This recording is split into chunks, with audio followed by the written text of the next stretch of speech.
Now, it was jubilation across Nigeria on Monday when a London High Court upheld its suit challenging the bid by the process and industrial developments, that's P&ID, to enforce an arbitration award that has accrued to $11 billion over a failed 2010 deal to develop a gas processing plant in Cross River State. In a judgment delivered by email, Robbins Knowles, a justice of the Business and Property Courts of England and Wales, upheld Nigeria's argument that the gas processing contract was obtained by fraud.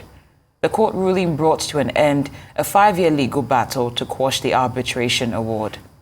P&ID claimed Nigeria violated terms of its agreement by failing to provide gas for the power plant it wants to build for the country. The arbitral tribunal unanimously decided that the Nigerian government had repudiated the GSPA by failure to perform its obligations under it and ruled that P&ID was entitled to $6.6 billion in 2017. That fine, along with interest, has now risen to $11.5 billion. Arise analyst Dr. Sam Amadi joins us now from our Abuja studio to discuss the outcome of Nigeria's appeal before the London Business Court and the P&ID case. Welcome to Newsday, Dr. Amadi. Good to have you. Thank you very much and good afternoon. Good afternoon. Now, generally, what do you make of the outcome of this P&ID case?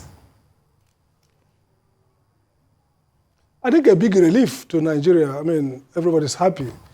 $11 billion is not anything that we can even afford to part with at this point. I mean, no country should be paying that, even the richest countries in the world, whether it's the US or China, nobody should be paying that for fictional contract and for, some quote-unquote criminals, as it now appears.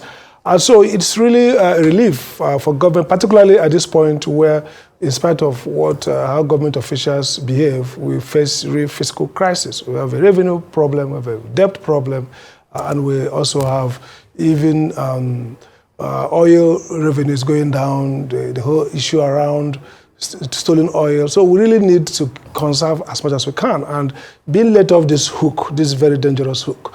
Once you have a case, once it's a case, it could go either way. Even though the Nigerian case is solid before even up now and after before, still the hazards, the indeterminacies of legal suit makes it sure that everybody keeps wondering what will happen. Again, I knew that Nigeria had a good defense, but again, if you consider our complicity, the fact that most of the people ought to be in jail, we've not really done that. The argument around, illegal contract, procuring this contract through fraudulent means, bribing of public officials, it's a strong argument, but I was afraid that maybe the court would say, you've not even done much to deal with the Nigerian component of this mess. But on the whole, good judgment, good day for Nigeria, and a bragging right for the government, too.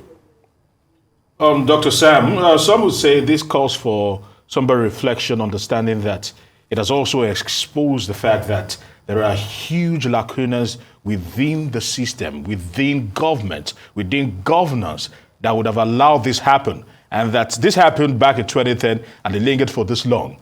That between then and now, a lot of phony contracts have actually been awarded that mirror this and is not being checkmated. How can we ensure that this never happens? Because some are celebrating, but some say this is not a cause for celebration. We should actually be self-reflective on what has really happened and how we got to this particular junction. I think we may actually be mourning. I mean, if not for a British court, some could argue maybe you could have been a mess. So let's start with what this is about. This is a story around structural weakness. Structural weakness in the terms of how public procurement happens. This is public procurement. Now, this is not even these are so many, one of the many cases. It happened at the quantum, this is big money, and of course, the way it was celebrated. And of course, the audacity of the actors who really wanted to just take more than a pound of flesh. If you look at this critically, how could this contract be approved?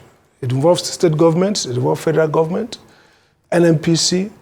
When I was in power, when we were in the power sector as a NEC, chairman of NEC, we had people come to us with bogus, emergency power projects. They want to put a barge in Lagos Lagoon or somewhere in the coast of Nigeria and give you instant 200, 300 megawatts because they know you have a crisis of electricity supply.